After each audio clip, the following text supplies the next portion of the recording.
L'invité de la matinale, Louis Dauphren, Simon Tatro.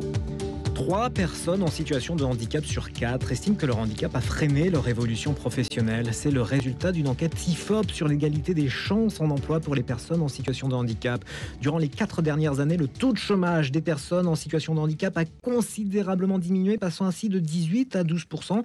Cependant, il demeure près de 2 fois plus élevé que celui de l'ensemble de la population. L'invité de la matinale est Marie-Amélie Le Fur, athlète handisport à l'occasion de la Semaine européenne pour l'emploi des personnes handicapées. C'est avec Louis Dauphren. Et oui, Simon, précisément, cette semaine est l'occasion de sensibiliser l'opinion et aussi les personnes handicapées aux chances qu'elles peuvent saisir et à l'attitude qu'elles peuvent avoir pour essayer d'améliorer leur situation. Bonjour Marie-Amélie Le Fur. Bonjour. Merci d'avoir accepté notre invitation. Comment vous situez-vous par rapport à cette semaine, vous qui étiez impliqué dans ce parcours olympique, dans cette aventure olympique? Aujourd'hui, il y a une sorte de rebond. C'est peut-être un petit peu différent, cette 28e édition, parce qu'elle arrive après un moment où les Français ont été aussi médiatiquement sensibilisés. Effectivement, alors, nous, on n'a pas de rôle concret au comité paralympique et sportif français sur cette semaine de l'emploi des personnes en situation de handicap, mais c'est quelque chose qui nous concerne toutes et tous, et moi qui me touche personnellement, puisque je suis en situation de handicap, et qu'à titre personnel, j'ai fait cette démarche dès l'instant que je suis rentrée dans l'entreprise, d'aller solliciter ma RQTH, d'être reconnue, et c'est aussi un message que je souhaite porter à toutes les personnes en situation de handicap. Le sigle que vous avez cité ? La reconnaissance de qualité de travailleur handicapé. C'est vraiment la base qui permet d'être reconnu en entreprise et de donner aussi les clés à l'entreprise de bien nous accompagner. Donc voilà, donc nous, on n'a pas de rôle direct, mais comme vous le disiez, on s'inscrit aussi dans un moment qui a été particulier, qui a été celui des Jeux paralympiques. Et au-delà d'avoir des Jeux paralympiques qui favorisent l'accès au sport des personnes en situation de handicap, on voulait que ces Jeux ils aient un impact plus global sur la place des personnes en situation de handicap dans notre société. Travailler la place des personnes en situation de handicap dans la société, c'est challenger des sujets d'accessibilité, et on n'y revient pas, parce que je crois qu'on l'a fait très largement en amont et durant les Jeux, mais c'est aussi questionner leur employabilité. Et nous, l'ambition qu'on avait, c'était de démontrer au travers de ces Jeux paralympiques que dès l'instant qu'on est capable de créer des environnements capacitants, en aménageant la règle, en modifiant peut-être certains outils, comme par exemple le ballon grelot dans le cécifoot, on est vraiment capable de mettre les personnes en situation de handicap dans des situations de performance. Et je pense que les Français ont été sensibles à cette notion, ils l'ont ressenti, et ça a concouru, en tout cas je l'espère, à opérer ce changement de regard. Et ce changement de regard, il est essentiel, parce qu'un des premiers freins, et ça a été rappelé, à l'employabilité des personnes en situation de handicap, c'est la crainte, c'est la peur. La crainte, la peur des personnes en situation de handicap d'être stigmatisées et donc d'avoir un frein à l'évolution de leur carrière. Mais c'est aussi une crainte et une peur des managers de ne pas savoir accompagner, de ne pas finalement être en capacité de manager cette personne-là. C'est l'impression aussi qu'accueillir un collaborateur en situation de handicap, ce n'est que de la contrainte. Et ça, désolé de vous le dire comme ça, mais c'est avoir une vision très réductrice de ce que c'est d'accueillir un travailleur en situation de handicap dans l'entreprise. Juste, Marie-Amélie Le Fur, sur le périmètre du handicap, parce qu'il y a un handicap qu'on a à la naissance, et puis des handicaps que les accidents de la vie vous donnent, en fait, et puis les handicaps cachés, les handicaps qui sont visibles. Ça fait beaucoup de choses, quand même. Effectivement, ça fait beaucoup de choses. Le périmètre du handicap est très, très vaste, puisque vous l'avez rappelé. Il y a le handicap inné, du handicap acquis. Il y a toutes les typologies de handicap, que ce soit la maladie neuromusculaire, que ce soit le handicap moteur, le handicap sensoriel, le handicap mental, psychique. Voilà, donc, on a vraiment une diversité. Et quand bien même vous avez la même situation de handicap, vous ne la vivez pas de la même façon, et elle ne s'impose pas dans votre quotidien de la même façon d'une personne à l'autre. Pour autant, il y a, je pense, quand même des clés de résolution qui sont communes, quelle que soit la typologie de handicap et quelle que soit la raison de sa survenue dans le parcours de vie. L'objectif premier, je pense déjà, c'est de sensibiliser sur la diversité de ce handicap-là, de sensibiliser la ligne managériale, de sensibiliser les collaborateurs et de rappeler effectivement que plus de 80% des handicaps sont invisibles. Donc on est souvent dans notre quotidien. Et de quoi s'agit-il? De surdité, par exemple? Ça peut être la surdité, ça peut être des maladies neuromusculaires qui ont finalement des impacts externes, mais ne vont pas se voir à l'œil nu. Et c'est là où finalement, je pense que cette reconnaissance de qualité de travailleur handicapé, elle est importante parce que on peut dire ce qu'on veut, mais l'impact du handicap, il va se ressentir. Il va se ressentir, mais de façon incomprise par le manager, par les collaborateurs, qui vont finalement juger une personne, mais sans avoir les bonnes clés de lecture. Et pour moi, la reconnaissance de qualité travailleur handicapé, c'est aussi ça, c'est donner les clés de lecture aux personnes qui sont de vous, aux managers, aux collaborateurs, de bien comprendre votre situation et de leur donner les bonnes postures, la bonne posture pour vous accompagner avec bienveillance, avec écoute, mais sans amoindrir l'exigence. Parce que ça, c'est aussi un enjeu. On ne va pas être plus conciliant avec une personne en situation de handicap, on va être à l'écoute de sa singularité, mais on va être tout aussi exigeant dans la performance qu'elle doit donner à l'objectif, parce que cette personne-là, elle a d'abord été recrutée pour ce qu'elle doit apporter à l'entreprise et pour son niveau de compétence dans le poste sur lequel elle a été recrutée. Alors, pardonnez cette question, mais est-ce que la meilleure reconnaissance d'une personne handicapée, c'est justement de ne pas reconnaître son handicap, dans la mesure où, si elle est considérée exactement comme les autres, eh bien peut-être que c'est la meilleure manière de s'insérer dans la société. Je pense à Philippe Croison, qu'on avait rencontré à l'occasion des JO, et qui nous disait, moi ce que je veux, c'est qu'on rie avec moi, qu'on plaisante, qu'on se moque éventuellement même de mon handicap. Vous voyez, donc c'est aussi pervers l'effet de vouloir reconnaître quelqu'un pour sa singularité. Mais le faire reconnaître permet, en tout cas selon moi, aux personnes autour de vous de bien intégrer votre différence. Et bien intégrer votre différence n'est pas la même chose que d'en faire totalement fi. Voilà. Et ça ne veut pas dire, ce n'est pas parce que vous intégrez la différence de l'autre que ça devient un sujet du quotidien. Par contre, les jours où par exemple, la maladie neuromusculaire, elle s'exprime plus, où vous avez plus de fatigabilité, où vous avez des douleurs qui sont plus fortes, ça permet aux personnes qui vous entourent de savoir que ce jour-là, peut-être que eux aussi, ils doivent adapter leur posture, peut-être que ce jour-là, ils doivent être dans une posture plus bienveillante que la veille, parce que, voilà, ce jour-là... Mais est-ce qu'il y a besoin d'une politique publique pour ça? Est-ce que ce n'est pas juste la relation interpersonnelle? Tu sais, celui avec qui tu travailles dans le bureau, il a telle ou telle chose, il souffre de telle ou telle chose, et puis voilà, on comprend, et puis on s'adapte tout de suite. Là où la politique publique, elle est essentielle, c'est parce que on voit bien qu'on a du mal à avancer sur le sujet, que le seul vecteur de l'incitation ne suffit pas, et quand bien même on a ce vecteur de la contrainte, notre société, elle a encore beaucoup de mal à évoluer. Donc on a besoin de la politique publique, mais au sens large, qui doit questionner déjà l'inclusion dès le plus jeune âge des personnes en situation de handicap.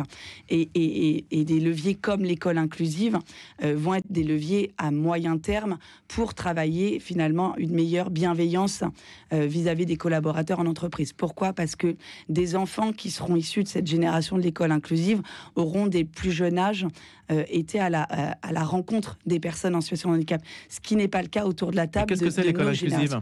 L'école inclusive, c'est vivre des moments ensemble. C'est dès le plus jeune âge, finalement, vivre cette école ensemble, et donc ne pas grandir de façon totalement cloisonnée, et donc ne pas finalement instituer de façon totalement inconsciente une défiance et une peur de l'autre, parce qu'on ne le connaît pas et parce qu'on ne le côtoie pas au quotidien.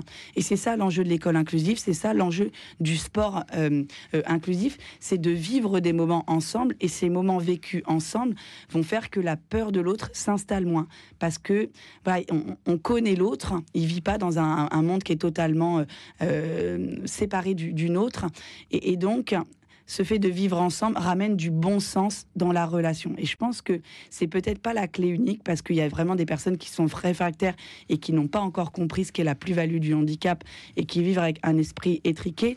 Mais je pense que pour 80% de la population, c'est simplement une crainte de quelque chose qu'ils ne connaissent pas et qui, finalement, qu'ils ont appréhendé avec une représentation qui est totalement faussée et empreinte de beaucoup de préjugés. Mais à l'école, Marie-Louise Le Fur, stéréotypes. ce n'est pas si simple à l'école, parce qu'il y a des classes de niveau, même parce que même avec des personnes non handicapées, on s'aperçoit que les classes de niveau, par exemple, résultent du fait que chacun doit avancer à son propre rythme. Et si on confond, si on peut dire, les types de situations, peut-être que ça peut se retourner contre tout le monde finalement. C'est aussi un risque. C'est aussi un risque, et le vrai enjeu de l'école inclusive, c'est que ça ne soit pas une difficulté pour l'enseignant, pour les autres élèves et pour l'élève en situation de handicap. Donc l'école inclusive, c'est pas prendre un jeune d'un établissement et de le poser comme ça en école primaire ou en école élémentaire. Enfin, l'enjeu, c'est aussi d'accompagner cette transition, et accompagner cette transition, c'est donner des moyens à l'enseignant, donner des moyens aux élèves. Et l'État n'en a pas de moyens. L'État n'en a pas, mais à un moment donné, donné, il faut aussi dans la vie faire des choix et de se dire que cette vie cloisonnée des personnes en situation de handicap n'est plus la réalité de demain et que les moyens supplémentaires qui sont demandés actuellement, c'est d'un investissement sur le long terme qui, finalement, dans 15 ou 20 ans, demanderont certainement moins de moyens financiers, mais parce qu'on est sur un moment de transition. Et cette transition, on doit collectivement la porter parce qu'on en comprend le sens, parce que cette vie des personnes en situation de handicap à nos côtés, elle est source d'intelligence collective. N'oublions pas que beaucoup d'innovations ont été pensées, d'innovations que l'on utilise au quotidien, ont été pensées par et pour le besoin des personnes en situation de handicap. Par exemple, la télécommande, le SMS, le bateau du trottoir sont des innovations qui ont été pensées à la base pour un besoin d'une personne en situation de handicap, mais qui derrière irriguent notre quotidien à toutes et à tous. Et puis il y a eu des personnalités géniales, hein, comme Hélène Keller par exemple. Effectivement, parce que c'est des modes de pensée qui sont différents, parce que c'est des parcours de vie qui sont différents.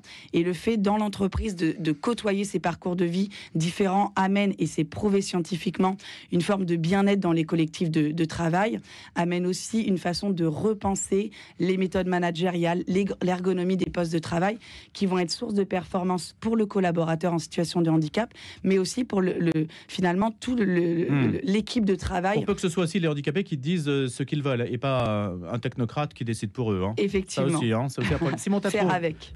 Marie-Amélie Le Fur, on parle de l'emploi des personnes en situation de handicap et vous parliez de l'incitation, et l'emploi de personnes en situation de handicap est une obligation pour les entreprises de moins 20 salariés. L'employeur peut être accompagné et bénéficier d'aides financières pour faciliter leur accueil. Ça suffit pas finalement ?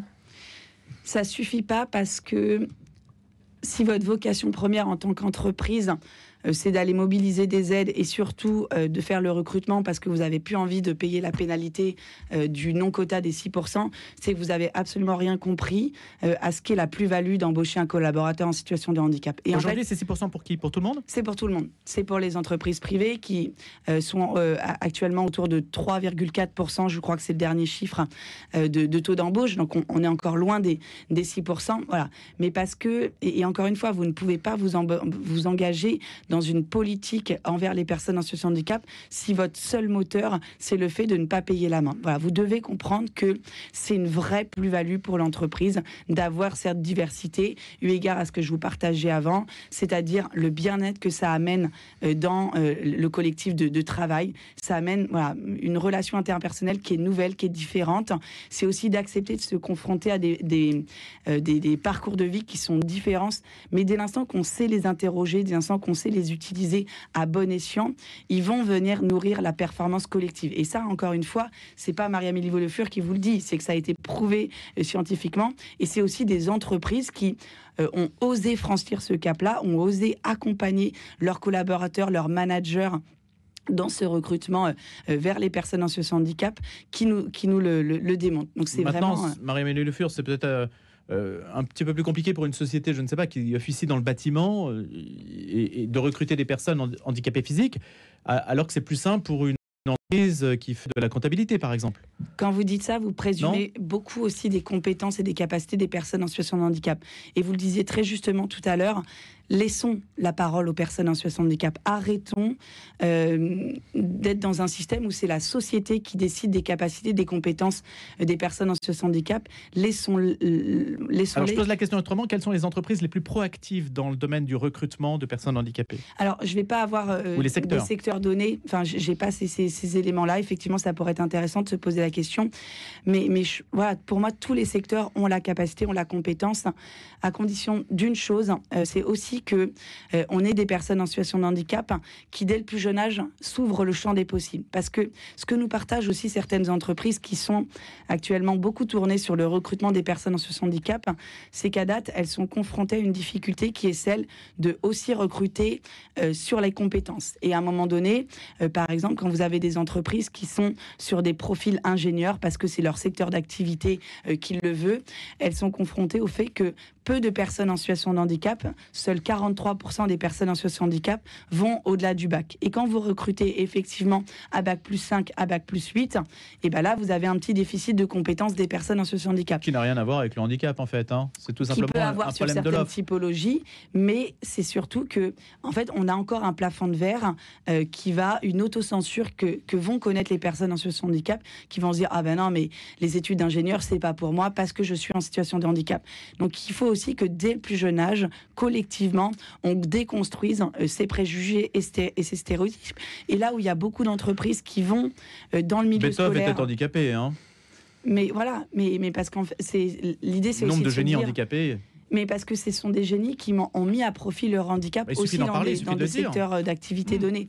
Mais il faut aussi que les entreprises, tout comme elles le font sur la question du genre, c'est-à-dire d'aller dans les collèges et les lycées, parler aux jeunes filles, de dire que les filières scientifiques, elles sont aussi ouvertes pour elles, c'est d'aller aussi parler dans les collèges et dans les lycées, de dire, eh ben, notre secteur, il est aussi ouvert aux personnes en situation de handicap. Et parfois, une phrase, un mot peut tout changer et ouvrir le champ des possibles aux personnes en situation de handicap. Question un peu sensible, Marie-Mélie Le Fur. Beaucoup de trisomiques aujourd'hui, la plupart sont avortés. Est-ce que vous avez une parole là-dessus? Si vous nous dites depuis à peu près un quart d'heure que les handicapés, c'est absolument génial de les recruter, pourtant la société aujourd'hui les élimine, hein? Les élimine, après c'est un choix de chacun et je ne peux pas voilà, présager de ça. En tout cas, c'est ce qui est l'important, c'est de se Mais dire qu'est-ce qu'on fait avec eux? Eh ben, on les accompagne. Et il y a beaucoup Mais il faut qu'ils viennent à la vie pour ça. Mais une fois qu'ils sont là, et moi je préfère me concentrer sur ça, c'est de démontrer que déjà et d'une, ce sont des personnes qui ont énormément de compétences et de capacités. Et moi je vais vous raconter quelque chose que j'ai vécu et qui m'a beaucoup touchée. C'est le témoignage. Mais pardonnez-moi, est-ce que vous êtes prêt à le dire ça? Vous êtes prête à le dire ça à la société, au pouvoir public? De dire qu'il faut accompagner ces personnes-là. Les trisomiques, elles ont des capacités, qu'il faut les garder. Mais bien sûr, parce que nous, on le vit dans le sport, parce que nous, on se bat pour aussi que les personnes trisomiques, elles puissent avoir leur juste place dans le sport, et notamment aux Jeux paralympiques. C'est un combat sur lequel on est engagé, on le porte au niveau national, on le porte au niveau international. Et juste voilà, avoir ce mot sur ce manager qui m'a témoigné, qui était quelqu'un qui était dans une boutique de luxe, qui a recruté à l'accueil, en poste d'accueil, un jeune trisomique, et ça a été la plus-value de sa boutique, parce que la plus-value d'une personne trisomique, c'est son rapport à l'autre, et quand bien même ça peut être déconcertant, ce sont des personnes qui sont pleines. Merci Marie-Amélie Le Fur. Merci. À vous. On va prendre un café joyeux tout de suite.